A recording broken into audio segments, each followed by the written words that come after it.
Magamit pa ba kayo ng mga ganitong wrench na stock sa inyong mga sasakyan? Pwede naman ito gamitin pangbukas ng mga bolts, ng mga nuts. Pero mahirap ito gamitin kasi walang leverage. Maiksi siya. Gusto nyo maiksi. Dapat mahaba-haba. At mahirap din ito gamitin pang sara. So dapat ang gamitin ninyo ay ganito. Gagamit kayo ng mga impact wrench. Yan. Pag may impact wrench kayo, gagamit din kayo ng mga socket. Pero hindi basta-basta mga socket tulad na ito. Kasi ito ay walang protective sleeve. Ang gagamitin ninyo, yung may protective sleeve na wheel nut. Socket. Ayan.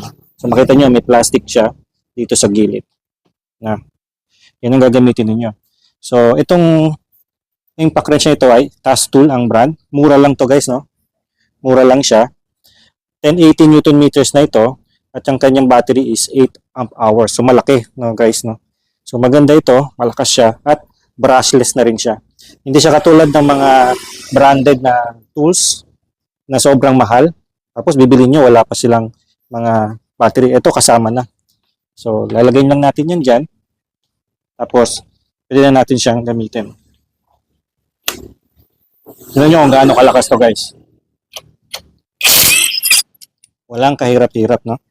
Kahit na nakaangat na yung ating wheel, madali siyang buksan. Alright? So, lalagay ko yung link na ito, tsaka ng link na itong protective sleeve na ito sa ating description at sa ating comment section dyan sa baba.